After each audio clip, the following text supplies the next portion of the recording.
आवाज, मेरी आवाज,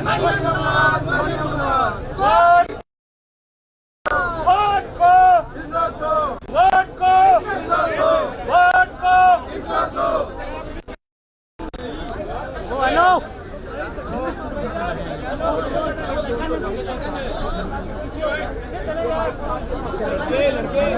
भजन गाड़ी है, भजन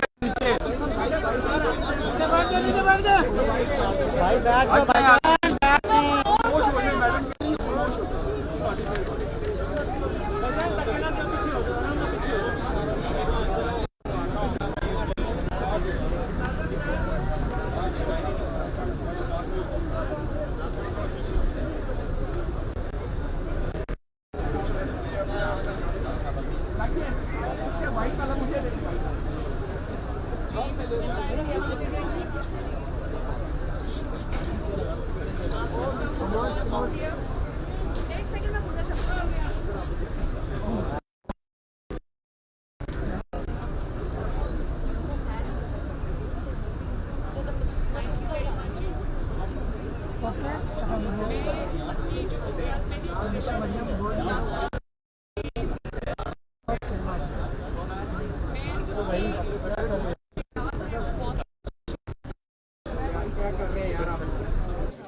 मेरा जो मुझ पर जो केस बनाया गया और जिसके नतीजे में मुझे सज़ा हुई इलेक्शन से पहले, 2018 के इलेक्शन से पहले अडयाला जेल में मैं और मेरे वालिद हम रहे। पनामा, मशहूर ज़माना जो पनामा केस था, उसमें जिसकी अपील की सुनवाई इस वक्त इस्लामाबाद हाई कोर्ट में हो रही है, तो उस सज़ा के बाद कुछ ऐसे शॉकिंग हकाइक मेरे सामने आए, कौम के सामने आए। एक सिटिंग जज इस्लामाबाद हाई कोर्ट में, इसी हाई कोर्ट के जज जिसके बाहर मैं अभी खड़ी हूँ, उन्होंने शॉकिंग रेवोल्यूशंस किए, शॉकिंग उन्होंने जो हकाइक हैं वो कौम के सामने रखे। शौकत अजीज सिद्दीकी साहब ने ये स्टेटमेंट दिया ऑन रिकॉर्ड, बाहर से शायद वो खिताब कर रहे थे, उनकी वीडियो है। इसके बाद उन्होंने अपना सुप्रीम जुडिशल काउंसिल में दस्तखत के साथ उन्होंने अपना बयान हल्फी जमा कराया, और वो हकाइक आज मैं कौम के सामने अपने केस के तनाज़ुर में एक दफ़ा फिर रखना चाहती हूँ। और वो ये हैं कि उन्होंने कहा कि उस वक्त के डीजीसी जनरल फैज़ हमीद साहब, अब मेरी बात को बीप नहीं करना, जनरल फैज़ हमीद साहब उनके पास तशरीफ़ लाए और उनको कहा कि मरियम नवाज और नवाज शरीफ को आपने इलेक्शन से पहले बेल नहीं देनी, और अगर आपने उनको बेल दी तो मेरी 2 साल की मेहनत खराब हो जाएगी, बर्बाद हो जाएगी, ज़ाया हो जाएगी। और फिर उनको ये कहा कि अगर उनको सज़ा हो जाती है, सज़ा हो जाएगी, तो उन्होंने ये कहा कि आपको कैसे पता है कि सज़ा हो जाएगी, आपको वर्डिक्ट का पहले से कैसे पता है? खुद चल के उनके घर गए। तो मैं आज ये बात मैंने अपनी दरख्वास्त में भी लिखी है, और मैंने ये कहा है क्योंकि इससे ये साबित होता है कि मेरा केस जो है वो पॉलिटिकली इंजीनियर्ड है। वो जनरल फैज़ हमीद साहब ने न सिर्फ ये कि उस केस को बनाया, उस केस को चलाया, उस केस में सज़ा दिलवाई जज बशीर के कोर्ट के थ्रू, और फिर उसके बाद यहाँ तक नहीं, उन्होंने इस बात को इंश्योर किया कि कोई ऐसा बेंच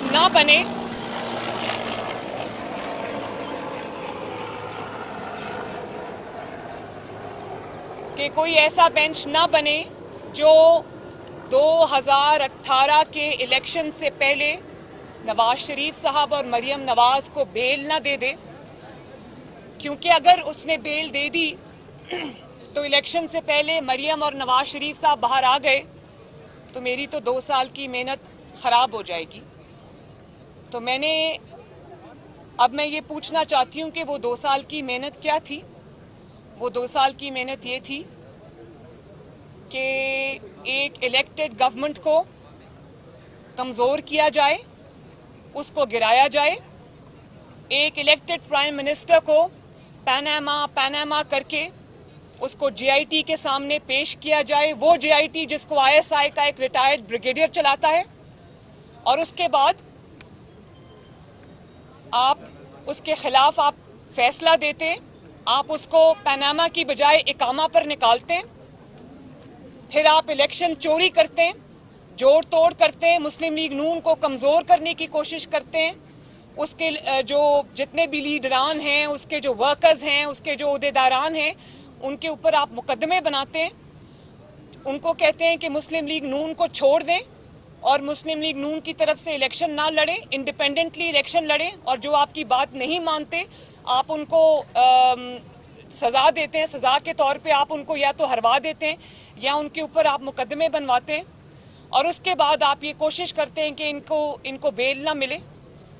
तो मेरा तो ये जो मुकदमा है ये जनरल फैज साहब का बनाया हुआ है, उन्हीं का चलाया हुआ है, ये सज़ा भी उन्हीं के ईमा पर, उन्हीं की कोशिशों से दी गई है, इसलिए मेरा ये मुकदमा बिल्कुल स्टैंड नहीं करता। और मैंने अपनी दरख्वास्त में ये भी लिखा है कि कुछ जो पनामा बेंच के जजेस थे वो हमारे खिलाफ दरख्वास्त गुजार बने।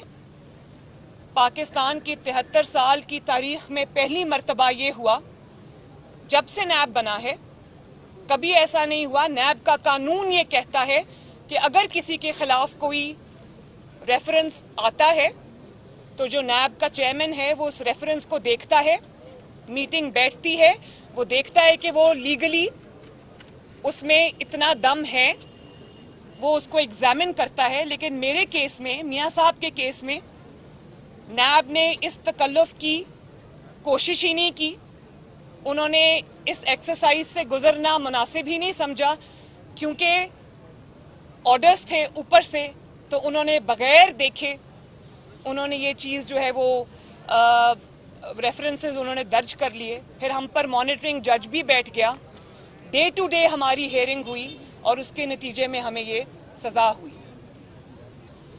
तो 2 साल की मेहनत तो पूरी कौम के सामने आ गई। मैं कल आज मीडिया की रिपोर्ट्स भी पढ़ रही थी, कुछ अखबारात की रिपोर्ट्स पढ़ रही थी, तो मैं ये समझती हूँ कि मीडिया की मजबूरी है, मीडिया के ऊपर बहुत प्रेशर है, आप मेरी बातों को नहीं चला सकते। लेकिन कुछ लोगों ने ये लिखा कि मरियम ने शायद किसी इदारे के ऊपर हमला किया है, मरियम ने किसी इदारे के वकार पर हमला किया है। तो मैं ये बात आज वाज़ेह कर देना चाहती हूँ कि मैं समझती हूँ कि पाकिस्तान के जो आर्म्ड फोर्सेस हैं, पाकिस्तान की जो एजेंसीज हैं, वो किसी भी कंट्रोवर्सी से, किसी भी शक व शुबा से बालातर होनी चाहिए, और किसी एक फ़र्द की हरकत को जो उसके ज़ाती मकासद के लिए होती हैं, इदारे का नाम नहीं देना चाहिए। इदारा मुल्क का इदारा है, इदारा पाकिस्तान का इदारा है, वो किसी फ़र्द वाहिद का इदारा नहीं है। और जब फ़र्द वाहिद इदारे के पीछे छुपने की कोशिश करता है तो मैं ये समझती हूँ कि उसके पास अपनी जो एक्सेसेस है उनका जवाब नहीं है।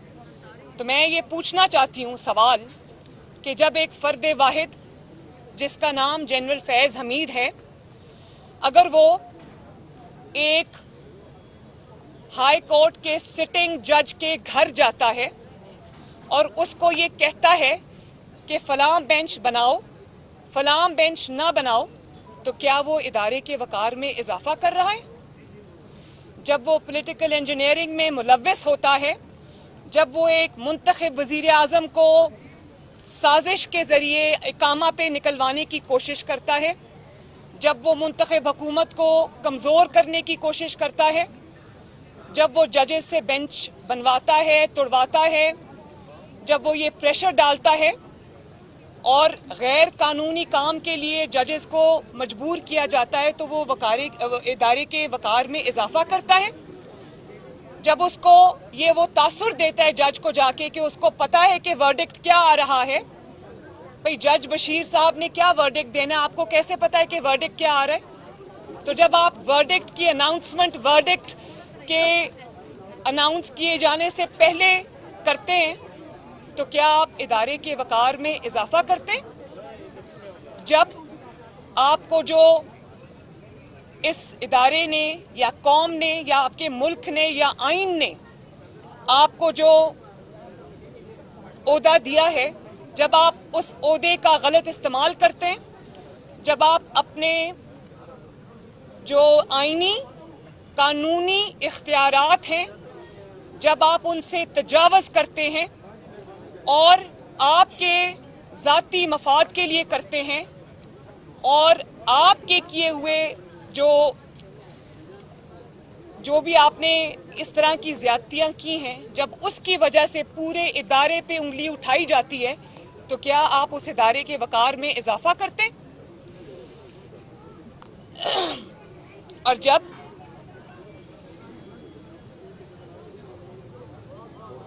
तरक्की करते हुए पाकिस्तान को आप जो है वो अपने जाती मफाद की खातिर अंधेरों में धकेल देते हैं उस 2 साल की मेहनत के नतीजे में, तो क्या अपने इदारे के वकार में आप इजाफा करते हैं?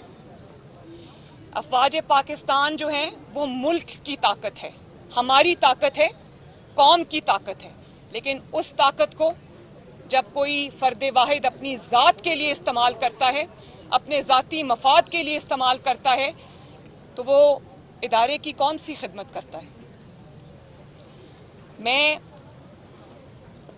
उम्मीद करती हूँ, और मैं ये भी बता दूं कि ये मेरी ज़ाती पिटिशन नहीं है, मैं एक बहुत छोटी सी इंसान हूँ, ये मेरी ज़ाती पिटिशन नहीं है, ये ज़ाती एप्लीकेशन नहीं है, ना मेरी ज़ात का मुकदमा है, ये उस अदलिया का भी मुकदमा है जिसको ये इस किस्म के किरदार जो हैं सामने रख के उनको दागदार करते हैं, उनको प्रेशर में लेके आते हैं, ये उनका भी मुकदमा है। और देखें, साकिब निसार साहब एक मिसाल हैं, मैं उनका नाम यहाँ पर नहीं लेना चाहती थी, लेकिन क्योंकि अब तारीख में ये बातें जा रही हैं तो ये बात मैं कौम के सामने रखना चाहती हूँ कि साकिब निसार साहब से जो भी फैसले लिए गए दबाव में, मुझे नहीं पता था उन पर क्या दबाव थे और क्या उनकी कमज़ोरी थी जो इनके हाथ में थी, लेकिन जिस तरह से उन्होंने अदलिया का जो वकार है, तकद्दस है, उसको पामाल किया, नवाज शरीफ साहब को उन्होंने एक इस तरह का उनके साथ वो कर लिया कि उससे ज़ाती रंजिश की बू आने लगी। बार बार जो भी मुकदमा होता था उसमें सज़ा नवाज शरीफ को होती थी और उनको ना सिर्फ ये कि ना अहल किया बल्कि पार्टी सदारत से हटा दिया। तो जब इस किस्म के जो अदलिया के ऊपर वार होते हैं तो आज आप देखें, जनरल फैज साहब तो नज़र नहीं आते, लेकिन साकिब निसार साहब पूरी दुनिया के लिए आज इबरत का निशान है। वो आज पब्लिक प्लेसेस पे नहीं जा सकते, वो आज किसी की फौतगी में, खुशी में, गमी में नहीं जा सकते, क्योंकि उनको पता है कि लोग उनसे सवाल करेंगे। तो इस तरह जब अदलिया का चेहरा दागदार किया जाता है, अब आप ये देखें, जस्टिस खोसा साहब, अजमत सईद साहब, इन्होंने जो बातें की, गॉडफादर कहा, उन्होंने सिसिलियन माफिया कहा, तो ये हमारे चेहरे पे दाग नहीं है, ये दाग जो हैं ये उनके अपने किरदार पे लगे हैं। तो ये पीछे कौन था, मैंने आज कौम के सामने ये बात वाजे कर दी। तो ये मीडिया की भी जंग है। आपने कल मेरी पिटिशन नहीं चलाई, आपने पिटिशन में से जो ऐसी बातें थी जिनको आप चला सकते थे आपने चला दी। मैं आपको कसूरवार नहीं कहती, मैं ये समझती हूँ कि आपके ऊपर बहुत प्रेशर्स हैं और इन्हीं प्रेशर्स की मैं आज बात कर रही हूँ। मैं ये चाहती हूँ कि ये प्रेशर्स हमेशा के लिए ना रहें। तो ये जंग आपकी भी है, ये जंग अदलिया के वकार की बहाली की भी है, और ये जंग जो है ये वो जंग है जिसके नतीजे में मैं अब अदलिया जो है मैं इसका भी समझती हूँ कि ये इनका भी इम्तहान है। अगर ये अदलिया चाहती है कि इसी तरह प्रेशर्स में ये फैसले इनसे लिए जाते रहें, मैं अभी सुप्रीम कोर्ट के जजेस का हवाला दूंगी। उनकी जो मीटिंग में कोर्ट के रिपोर्टर्स के थ्रू चीज़ें बाहर आई, उन्होंने खुद इस पे तशवीश का इजहार किया है कि ये जो परसेप्शन है वो जड़ पकड़ रहा है कि जजेस के ऊपर प्रेशर्स हैं और जजेस प्रेशर्स में फैसला करते हैं। तो उसमें आइन और मुल्क में आइन और कानून की हुक्मरानी नहीं होती, जिसमें इस तरह के प्रेशर्स एक्सर्ट किए जाते हैं, तो उस मुल्क का फिर वही हाल होता है जो 2 साल की मेहनत के नतीजे में आज 4 साल बाद पाकिस्तान का हाल है। तो 2 साल की मेहनत से पहले का तरक्की करता हुआ पाकिस्तान आप देख लें और 2 साल की मेहनत के बाद आज का पाकिस्तान आप देख लें, तो आपको बिल्कुल ऐसा लगेगा कि पाकिस्तान किसी जंग से गुजर के आया है। की करता हुआ पाकिस्तान अब बिल्कुल तनज़्ज़ुली करता हुआ पाकिस्तान है, और उसी 2 साल की मेहनत का नतीजा है कि पाकिस्तान मुल्क के अंदर महंगाई का शिकार है और मुल्क के बाहर तन्हाई और रसवाई का शिकार है। ये उसी 2 साल की मेहनत का नतीजा है। और आज मैं पूछना चाहती हूँ कि ये पंडोरा पेपर्स और ये जो बाकी इतने बड़े बड़े स्कैंडल्स आ रहे हैं, तो आज कहाँ है JIT? आज कहाँ है वो दरखास्त गुजार? उसको कौम ढूंढ रही है। जो JIT जो पैनामा साजिश केस को लेकर गया था, पैनामा पेपर्स को लेकर गया था अदालत में, आज कौम उस दरखास्त गुजार को ढूंढ रही है। और आज कौम उस जस्टिस खोसा को भी ढूंढ रही है जिन्होंने इमरान खान साहब को कहा था कि लाएं दरखास्त मेरे पास, हम सुनते हैं, क्योंकि दरखास्त का फैसला तो पहले ही हो चुका हुआ था। तो आज कहाँ है वो JIT जिसको एक रिटायर्ड ब्रिगेडियर चलाता था? उनके सामने विटनेस हूँ। जब मैं JIT के सामने पेश हुई तो मुझसे सब सवाल उस रिटायर्ड ब्रिगेडियर ने किए, बाकी लोग डमी बन के बैठे हुए थे। ना नैब के नुमाइंदे ने कोई सवाल किया, ना बाकियों ने कोई सवाल किया, वो दबे हुए बैठे हुए थे। सब JIT को जो ड्राइव कर रहा था वो रिटायर्ड ब्रिगेडियर था, रिटायर्ड ISI का, और पीछे से जनरल फैज साहब कर रहे थे। तो आज बताएं मुझे, आज कहाँ है वो पैनामा बेंच? आज कहाँ है वो नैब जिसने डे टू डे हमारा केस चलाया, नवाज शरीफ साहब का केस चलाया, कई सैकड़ों पेशियां हमने भुगती? तो आज कहाँ है वो सब? आज वो माहौल क्यों नजर नहीं आ रहा? जब आपसे सवाल होता है तो आप ये कहते हैं कि मैं हिसाब नहीं दे सकता, क्योंकि अपने जो दिए गए तोहफे हैं उनका हिसाब नहीं दे सकता क्योंकि गैर मुल्की सरबराह नाराज होते हैं। भैया आप गैर मुल्की सरबराहों को छोड़ दें, वो नाराज होते हैं, कम से कम ये तो बता दें कि आपने कौन से तोहफे लेके जेब में डाले। और आज जब आपके सामने इतने बड़े बड़े स्कैंडल्स आए हैं, तो आप मुझे ये बताएं कि वो स्कैंडल्स जो हैं उसके लिए आपने अपने जो कौन सा वो है जिसको इन्होंने टास्क दिया अकाउंटेबिलिटी का, इंस्पेक्शन कमीशन, जिस इंस्पेक्शन कमीशन को आप खुद चला रहे, वो इंस्पेक्शन कमीशन आपकी ATMs के बारे में क्या तहकीकात करेगा? तो आज वो मेहनत हमें कहीं नजर नहीं आ रही। और जब इमरान खान साहब ये कहते थे, हम सुन के कान पक गए कि नवाज शरीफ अंपायर को साथ मिला के खेलता है। मेरी इस दरख्वास्त के जरिए आज कौम पर वाजे हो गया कि इमरान खान साहब ने अंपायर को साथ मिलाकर मुंतखब हुकूमत को गिराया, उसके खिलाफ साजिश की। पहले हम उसको भी 2014 से वो शुरू हुए, धरनों से जो बात शुरू हुई, और उसके बाद आज तक वो अंपायर को साथ मिला के खेलते हैं, और उस अंपायर का नाम है जनरल फैज हमीद। तो मुझे इन बातों का जवाब चाहिए। और ये बात जब कहते हैं हम ये बात जब कहते थे तो कहते थे कोर्ट में क्यों नहीं लेके जाते, नाम क्यों नहीं लेते? आज मैंने नाम भी ले लिया और कोर्ट में भी ले गई। तो आप कोई सवाल है तो करें। मैडम ये बताएं कि जिस तरह इमरान खान ने पैनामा पेपर्स को कोर्ट में लेकर गए थे, क्या मुस्लिम लीग नून पेंडोरा बॉक्स और पेंडोरा पेपर्स को कोर्ट में लेकर जाएंगे? देखिए, मुझे तो इंतज़ार है कि जस्टिस खोसा साहब आएँ और मुझे कहें। इमरान खान साहब ऑन रिकॉर्ड हैं, मुझे तो जस्टिस खोसा ने नहीं कहा कि आओ और लेके आओ पैनामा पेपर्स, मैं फैसला करता हूँ, पेंडोरा पेपर्स लेके आओ। जी कयूम सदीकी सर जी। अच्छा, आपने भी जनरल फैज का नाम लिया, आपने चलाया? चल रहा है। आप कोर्ट में तो आई हैं, क्या आप कमर जावेद बाजवा साहब को ये तमाम चीजें लिख के भिजवाएंगी कि आपका एक ऑफिसर इस तरह डेमोक्रेसी के खिलाफ मैनिपुलेट करके और साजिश करता है? मेरा ख्याल है कि मेरी पिटिशन में हर चीज़ सामने आ चुकी है, और उसका सही होने का सबूत ये है कि जब ये इल्ज़ामात जनरल फैज़ हमीद साहब पर लगे, वो DGC थे, और इल्ज़ामात लगाने वाले जो हजरत थे वो सिटिंग हाई कोर्ट के, इस्लामाबाद हाई कोर्ट के जज जस्टिस शौकत अजीज सिद्दीकी थे। और जिस शख्स के बारे में वो इल्ज़ामात लगे, वो शख्स इस पाकिस्तान का 3 दफ़ा का मुंतखब वज़ीर आज़म था, और इस पाकिस्तान की सबसे बड़ी पार्टी का आज भी सरबराह है। तो ये कोई नॉन सीरियस एलिगेशंस नहीं थे, ये कोई ऐसी बात नहीं थी जिसको कारपेट के नीचे स्वीप कर दिया जाता या जिस पे आंखें बंद कर दी जाती। मैं ये समझती हूँ कि अगर इन इल्ज़ामात में सच्चाई ना होती तो आज तक न सिर्फ ये कि उसकी तरदीद आ चुकी होती बल्कि पूरी कौम तरदीद को सुन भी लेती। तो तब भी तरदीद नहीं की गई क्योंकि वो बात सच थी। आज भी 3 साल गुजरने के बावजूद उसकी तरदीद नहीं हो सकी। तो क्योंकि एलिगेशंस इररिफ्यूटेबल हैं, हकायक कौम के सामने हैं, गवाहियां कौम के सामने हैं, और मैं ये भी उम्मीद करती हूँ कि इस अदालत से जिसके आगे मैंने ये पिटिशन रखी है या ये एप्लीकेशन रखी है, मुझे इंसाफ मिलेगा। और हर इंसाफ जो है वो कहते हैं कि ना सिर्फ होना चाहिए बल्कि होते हुए नजर भी आना चाहिए। कौम को नजर आना चाहिए कि जस्टिस शौकत अजीज साहब को भी बुलाएं, उनसे हल्फ लें कि जो उन्होंने बात की है उस पे वो क्या कहते हैं, और जनरल फैज हमीद साहब को भी कटहरे में खड़ा करें, उनसे पूछें, उनसे भी हल्फ लें कि वो कहें कि मैं अल्लाह ताला को हाजिर नाजिर जान के कहता हूं कि मेरे खिलाफ ये इल्जामात झूठ हैं।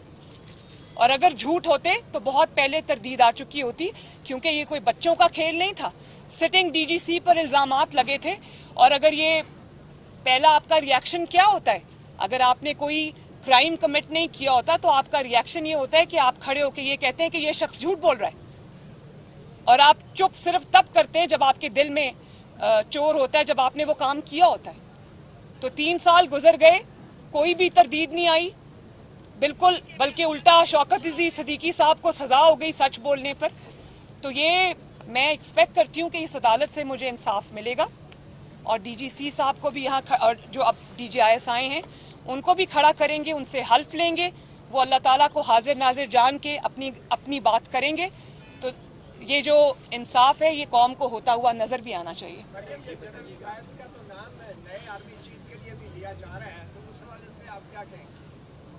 देखिए, ये बहुत कबल अज़ वक्त बात है।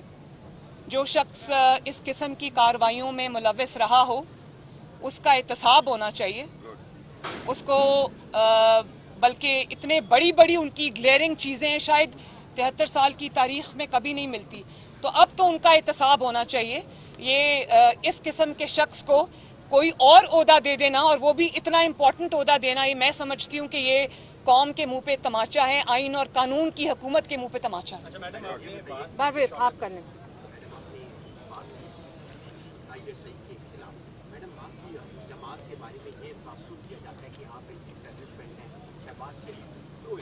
आप मुझसे मेरी बात करें, शुक्रिया, मैं अपनी बात कर रही हूँ ना।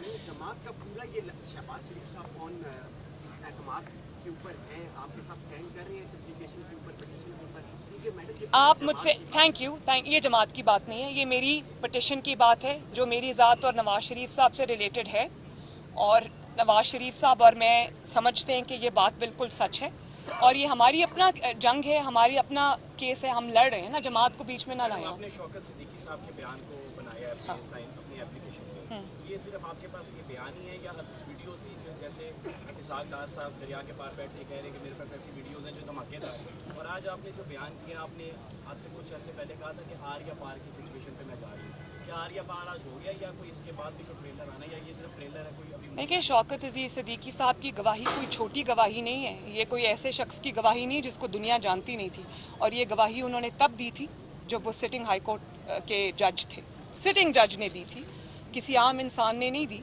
और उसके बाद उसको corroborate करते हैं वो सारे एनसुइंग इवेंट्स, जिसमें जो अरशद मलिक साहब मरहूम जो हैं उनका वीडियो पे बिल्कुल एक ऐसा बयान है जो हर चीज़ को क्लियर कर देता है। तो इसके अलावा आपको अब और क्या सबूत चाहिए? बारी बारी कर लें। लास्ट क्वेश्चन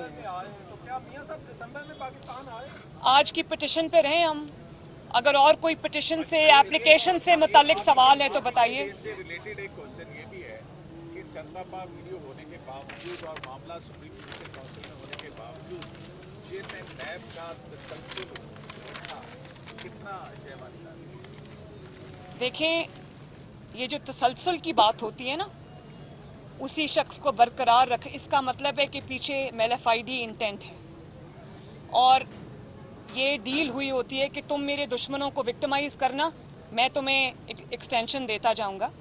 तो मैं ये समझती हूँ कि उनको एक्सटेंशन देना गैर कानूनी है।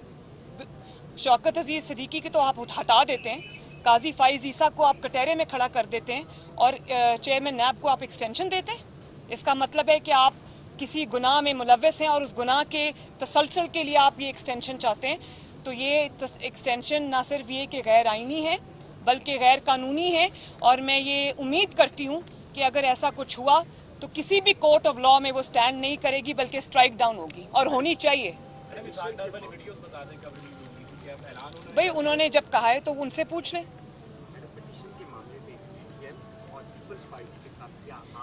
थैंक यू वेरी मच जी, सवाल खत्म हो गए आपके। Thank you so much. आपके